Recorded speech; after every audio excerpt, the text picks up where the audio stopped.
Bonjour à tous, dans l'actualité aujourd'hui, le Finistère est département pilote pour la garantie jeune. Elle offre un accompagnement social et éducatif aux 18-25 ans pour l'insertion professionnelle. C'est une véritable tournée régionale pour le pacte d'avenir pour la Bretagne. Il doit être signé avant la fin du mois. Exemple d'une réunion ce mardi à Pontivy dans le Morbihan avec Télé Bretagne Sud. Et puis cette semaine à Morlaix, la cuisine des fourmis offre une soixantaine de repas chaque midi. Particularité, ce sont des plats préparés avec des produits déclassés. Une initiative dans le cadre de la semaine de réduction des déchets. Tout de suite, l'actualité de ce mardi 19 novembre 2013 dans le Finistère. Le Finistère va expérimenter la garantie jeune. 10 départements pilotes vont tester cette nouvelle initiative pour lutter contre le chômage des 18-25 ans en situation de décrochage. L'État et le département ont signé le protocole d'accord mis en place pour cette garantie jeune ce mardi matin à Quimper. Explication avec Julie Sicot. Signature très officielle ce mardi à la préfecture de Quimper. L'État et le département viennent de lancer la garantie jeune en Finistère, un nouveau dispositif pour lutter contre le chômage des moins de 25 ans. Le département s'est porté volontaire pour mettre en place cette mesure. La situation économique de la Bretagne fait que le taux de chômage est plutôt inférieur à la moyenne nationale, mais les jeunes ici sont parmi ceux qui sont le plus en difficulté pour entrer dans le monde du travail. Il y a aujourd'hui en Finistère à peu près 15 000 jeunes qui sont suivis par les missions locales. Il nous a paru important de faire un effort encore complémentaire et de voir comment on pouvait encore travailler mieux au service des jeunes. La garantie jeune, c'est un contrat d'1 an signé entre la mission locale et un jeune de moins de 25 ans. L'État s'engage à verser une aide de plus de 430 € par mois. En contrepartie, le jeune doit s'engager dans des démarches de formation et d'accès à l'emploi. Mais pour en bénéficier, il y a des conditions. Il ne faut pas être à l'école, il ne faut pas être en formation et il ne faut pas être en emploi. Donc ce sont les critères principaux. Voilà. Et après, c'est sur le public des 18-25 ans déjà suivis par les missions locales. À la mission locale de Quimper, les recherches ont déjà commencé pour trouver ces jeunes. Dans le sud du Finistère, sur les 5000 jeunes suivis par les missions locales, 375 sont concernés par la mesure. Par groupe de 20, les conseillers vont s'occuper d'eux quotidiennement. Le démarrage de l'action va se dérouler en groupe et très rapidement, on va avoir des accompagnements un peu plus individualisés. L'idée, ça sera de permettre à ces jeunes-là de pouvoir aller vérifier, observer, travailler son projet par des mises en situation très régulières en centre de formation, en entreprise. Dans le Finistère, 1003 jeunes vont pouvoir bénéficier de cette garantie. Elle sera mise en place dès le 9 décembre.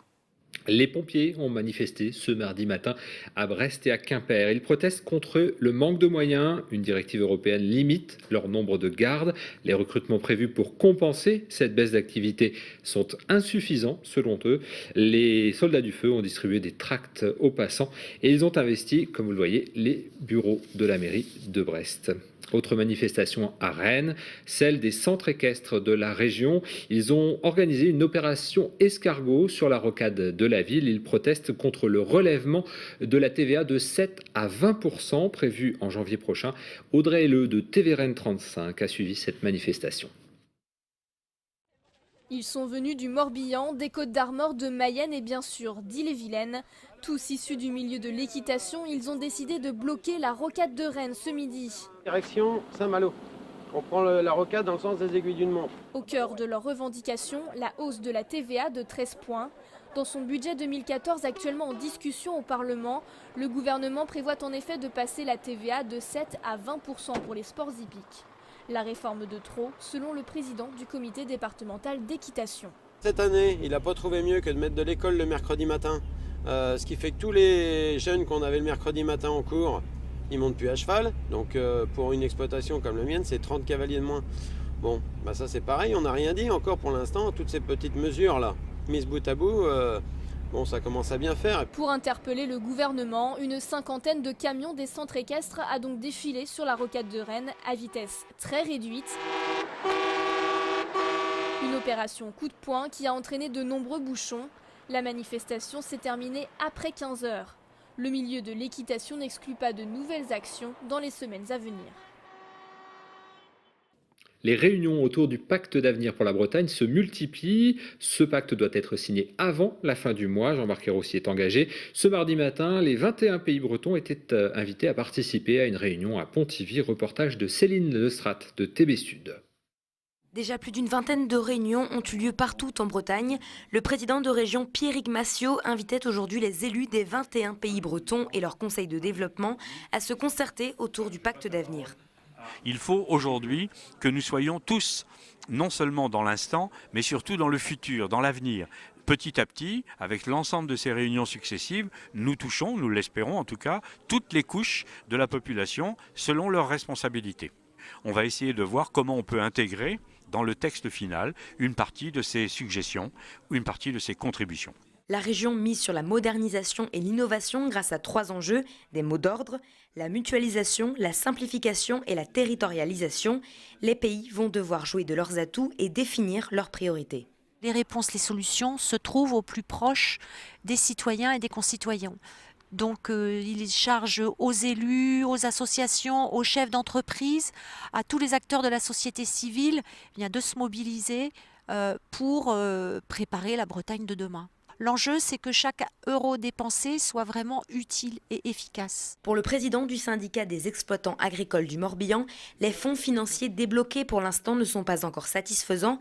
L'État doit venir au secours de la filière agricole. Nous, notre besoin important sur le plan de modernisation des bâtiments et des élevages agricoles, quelles que soient les filières. Donc, autant on nous a annoncé un certain nombre d'enveloppes, mais les enveloppes aujourd'hui ne seront pas suffisantes par rapport aux réels besoins. Le pacte d'avenir reposera sur 3 piliers, des mesures d'urgence pour les salariés victimes de plans sociaux, un plan pour l'agriculture et l'accélération du contrat de plan État-région.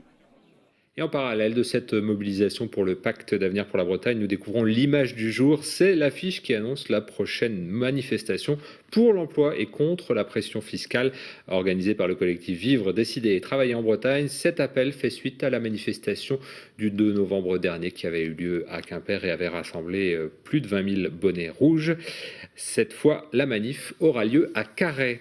Et à Carhaix, justement, le festival des Vieilles Charrues abandonne le projet du Sillon, le centre d'interprétation du festival. C'est notre chiffre du jour. Il manque 1 million d'euros pour boucler le budget de 3 millions d'euros. Les Vieilles Charrues prévoyaient l'aménagement de 1500 mètres carrés de surface d'exposition dédiée à la musique et à l'histoire du festival. Une exposition installée donc dans l'ancien bowling de Carhaix.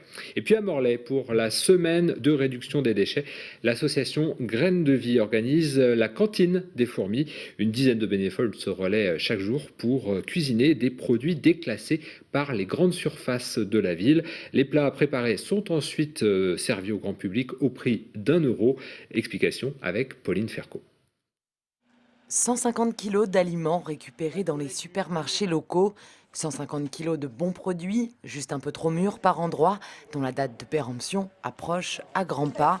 Les 150 kilos comestibles et même savoureux dont les bénévoles de la cantine des fourmis se sont emparés pour préparer de bons petits plats gratuits. C'est aussi un peu le défi de cette cantine, c'est qu'est-ce qu'on peut faire avec finalement les restes du frigo. Là c'est un frigo énorme au niveau d'une commune entière, hein, mais il y a toujours moyen de cuisiner un petit peu avec ce qu'on a sous la main en fait. Un velouté de poireaux, pommes de terre au cumin, un tian à la provençale de légumes de saison avec des butternuts, des potimarrons notamment. Ensuite avec une salade de saison et une mousse de banane en forme de chantilly avec une brioche perdue. Chaque midi de la semaine, le grand public est invité à l'auberge de jeunesse de Morlaix pour venir déguster un repas à 1 euro. Et les bénévoles imaginent déjà de pousser l'idée plus loin. Je pense qu'une cantine de cette nature pourrait voir le jour de manière régulière sur des communes comme Morlaix. Se remettre à la cuisine est fondamental pour éviter ce gâchis.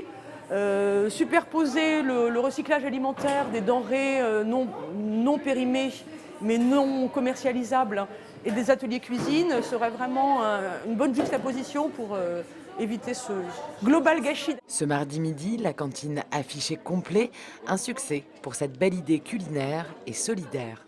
Voilà, ça donne faim. Merci beaucoup de nous avoir suivis. On se retrouve demain à 18h30 pour un nouveau point sur l'actualité locale et régionale. Merci et bonne soirée à vous.